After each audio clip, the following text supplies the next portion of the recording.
Азыр ушу канча жылдык жүзүмдөр бар көчөттөрүңүз? 5-нче yıl. Быйыл 5-жыл. Эккенден кийин канча жылдан баштап пишип баштайт да? 4-nче yılı kişine de yani 5-nче yılı başında. Былтырдан башталып турдун да? Evet, kişine başladı. Koşuldu. Эмки жылдан дагы көбөйөт дең, а? Хусейн. Хусейн дагы эмне бар? Дамский пальчик. Розмат атабы? Көчөттөрдү Өзбекстандан алып чыккансызбы? Аякта тааныштар бар экен да? Фермерлер.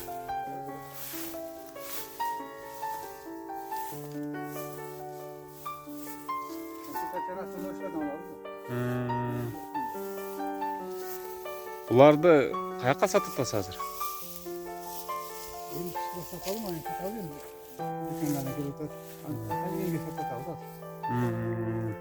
Кара суга дагы алып чыгасызбы? Өзбекстандан жүзүм келгенден көрө ушуну саткан жакшы да. Бекназар. Bizde böyle bu var iken de hayalde giderse özümüzü giderse ya Özbekistan'daki namaz diyor. Bazarçı.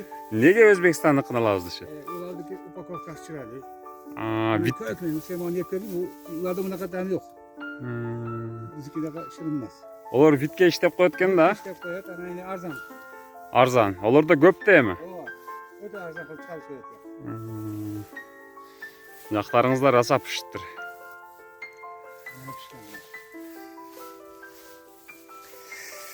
Өзүбүздүкүн колдош керек да. Өзүбүздө пышкан, ошто пышкан жүзүмдү жеш керек. Өзбекстандыкын эмес, өзүбүздүкүн алыш керек дегенде. Bu memlekette olsun, akı производствоsu öz koluşuyor. Ооба да. Ошондо акча дагы өзүбүздө калат, Өзбекстанга чыгып кетпей. Şu bazarçılar düşünürken ular koluşuyor. Адамдар дагы азыр алиги тойго коем, дастарканга коем деп чырайлуусун эме кыла берет да. Hatta menikularına karşı çıralı için. Оо, сиздики дагы жакшы экен. Баягы упаковкасын жактырат деп атпайсызбы Өзбекстандын, ошого айтып атам да. Arzan açıkça. Таамы анча эмес тең олордук, а? Баары оштун жүзүмү зор да. Но азыр пише элекпи? Бул эмне деген жүзүм? Ушундай ала кызыл болуп пышабы? Кызарат тең, а?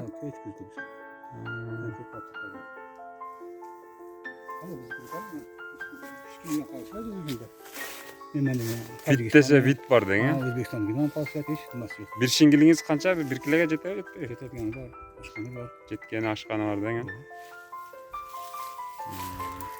Ya ben özüm jetsi özüm yaşında görünüyor. Yaxşı yürüyor bıraktım. Жо, зор. Көрүнүшү жакшы экен. Эки